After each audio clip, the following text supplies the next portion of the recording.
말씀의 제목은 자비입니다. 자비. 성령의 다섯 번째 열매, 자비에 대해서 함께 나누고자 합니다.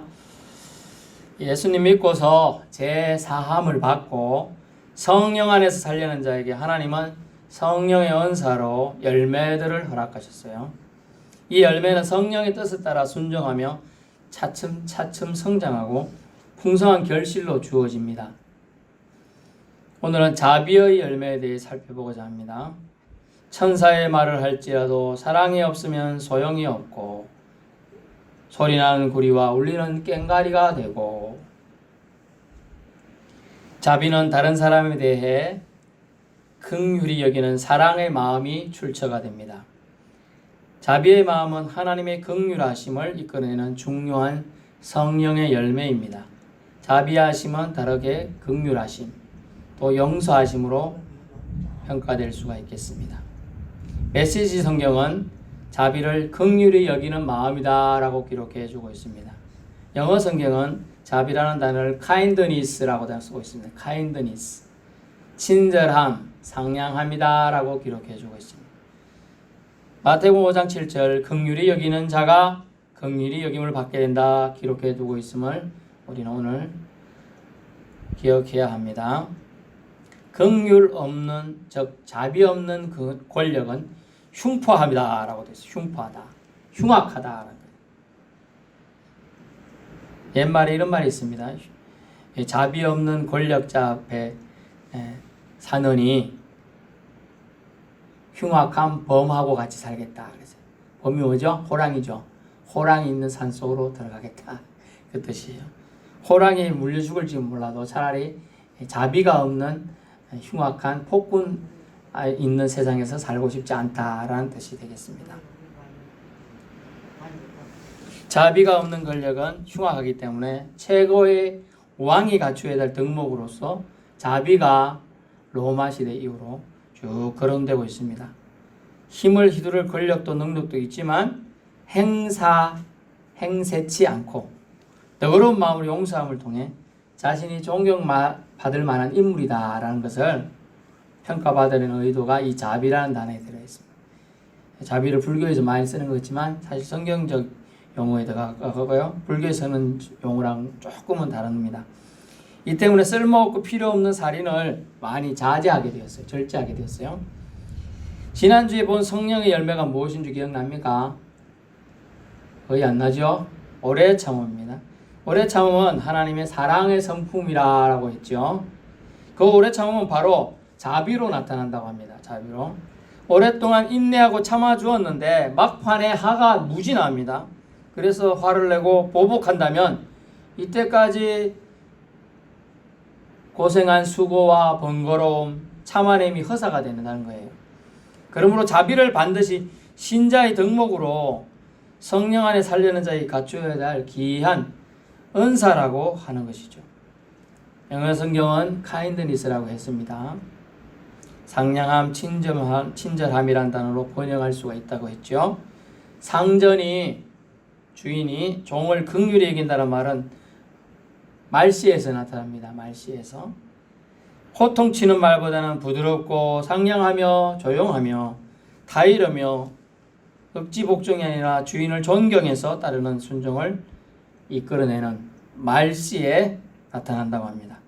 그리고 행동으로 따스함이 느껴지도록 사랑을 가지고 그 사랑의 마음을 가지고 사람을 대함을 나타내는 거죠. 문전박대란 말이 있어요. 문 앞에 왔는데 박대해서 쫓아낸다.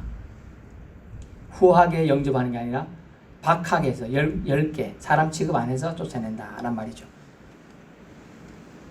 근데 상전이 종을 대하는 데서는 거꾸로죠. 후하게 아주 사람처럼 자기가 초대한 사람처럼 대한다는 뜻이 되겠습니다. 긍휼히 여기면 여러분 결국 여러분이 그 대상이 됩니다. 성도 여러분이 누군가를 긍휼히 여기면 성도 여러분이 긍휼히 여김을 받을 수 있다는 것이죠. 자비는 결국 긍휼히 여기는 것이죠. 긍휼히 여김을 이끌어냅니다. 반드시 부메랑처럼 돌아와 여러분의 영혼에 상급이 있게 할 것이며 주님 앞에 설 때 담대함을 준다는 것이죠. 부드러움, 상냥함, 친절함이 그렇다면 왜 성령의 열매일까요? 우리 안에 성령께서는 어떠하시기에 이런 열매를 맺으실까요? 성령은 부드러운 영, 화해의 영, 하나되게 하는 영입니다. 또한 여러 소리를 다 들어서 품어주시는 영이기도 하죠. 포용의 영이죠. 말 못하는 상처와 아픔도 모두 껴안으시는 영입니다. 즉 부드러운 영입니다. 하나님께서 엘리야를 만나 주실 때의 영, 크고 강한 바람이 있었어요. 그 다음에 땅이 흔들리는 지진이 있었어요. 그 다음에 불이 났어요. 그런데 그 속에서 하나님은 엘리야를 만난 게 아니에요. 세미한 소리에, 세미한 소리가 났습니다. 세미한 소리 가운데 나타났어요. 사람들은 호통칠 때는 듣는 것 같지만은 안 들어요. 여러분, 제 목소리 들립니까? 세미한 소리 들린다는 거예요. 하나님께서 엘리야를 엘리야야 이렇게 불렀지. 엘리야야 이렇게 호통치듯이 부른 게 아니에요. 세미한 소리 엘리야야 엘리야야 이렇게 부르시는 거예요. 저와 여러분이 세미한 소리 가운데 여러분을 찾아오시는 하나님을 만날 수 있기를 축원합니다. 여러분 집안에서 불 났을 때 응급 상황이죠. 집에 불이 났어요. 불 났을 때 외치는 소리 있죠. 이런 소리는 안 치는 집안, 소리가 큰 음성이 안 나지 않는 집안은 화목할 가능성이 높아요. 왜냐하면 그 속에 서로 존중함이 있기 때문에 소리치지 않는다는 것이죠. 이제 우리는 성령의 도우심을 구해야 합니다. 자녀의 앞길을 하나님께서 열어주시기 바란다면 성령의 도우심을 구하는 기도를 드려야 돼요. 우리 자녀 좀 앞길 좀 열어주십시오. 잘 안됩니다. 우리 앞길 좀 첫째 옆길 열어주시고 둘째 건강짓게 해주시고 셋째 취직하게 해주시고 이런 거 기도를 여는 방법, 자비의 마음을 가지고 여러분이 살아야 한다는 거죠. 긍휼히 여길 때 내가 긍휼히 여김 받는 거예요. 하나님이 예수 그리스도가 이 땅에 와서 가르침 중에서 한 가르침을 베풀었습니다. 1만 달란트나 빚진 사람이 100데나리온 빚진 사람한테 용서의 마음을 하지 않았을 때 주인은 다시 1만 달란트 빚진 자를 잡아다가 옥에다 가두어 쳐 넣었어요. 왜? 자비의 마음을 자기는 받아놓고 자기는 용서받아놓고 용서해 주지 않기 때문이죠. 하나님은 용서하지 않는 마음, 자비의 마음을 가지지 않고 사람을 대하는 마음, 하나님은 결코 용서치 않겠다라는 거예요. 그러므로 우리는 자비의 마음을 주여 주시옵소서, 나를 용서해 주소서라고 구원해 주시옵소서라고 주님께 간구해야 되겠죠. 또 그렇게 간구를 드리려면 우리가 자비의 마음으로 사람들을 대해야 한다는 것이죠. 그 자비의 마음은 성령의 열매라는 겁니다. 주님 안에서 믿음 생활을 착실히 하나하나 해나가면 그런 마음을 우리에게 성령께서 허락해 주시는 열매로 주신다는 겁니다.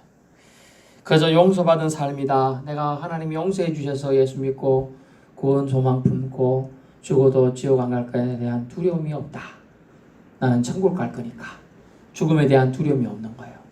그러므로 우리는 용서받은 삶으로 용서해 주는 삶, 긍휼히 여기는 삶, 살게 된다는 걸 깨달아야 합니다. 부드러운 말씨와 상냥한 태도로 성령의 사람으로 열매 맺겠습니다.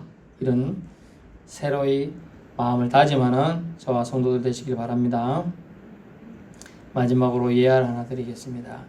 사랑의 원자탄이라고 일컬어지는 목사님이 있죠. 손양은 목사님이에요. 저도 최근에 그분이 계시던 교회도 심호하시던 교회도 가봤고 그분이 묻힌 무덤도 가봤습니다. 가봤는데 그분이 심호하시던 교회와 그 뒤에는 유적지 엄청나게 잘 해놨더라고요. 여수 쪽에는.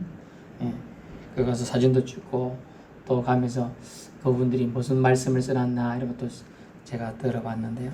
예, 사랑의 원자탄으로 이분이 칭해졌죠.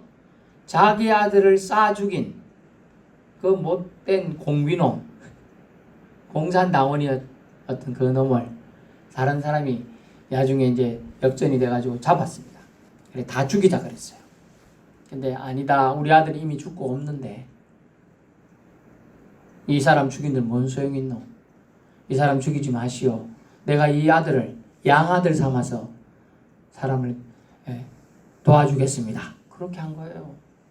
사랑만이 사람의 어그러지고 상처난 마음을 품을 수가 있어요. 때리 펴고 될 일도 있겠지만은 자기 자식을 죽인 왼수인데 때리 죽여도 시원찮은데 내가 사랑하는 아들로 양아들로 삼아서 키우겠습니다. 아직 어려서 그렇습니다. 뭘 몰라서 그렇습니다. 이러면서 막 대신 변호해주고 뭐라 해가지고 자기 감싸 안아서 그 사람을 살려주게 되는 것이죠.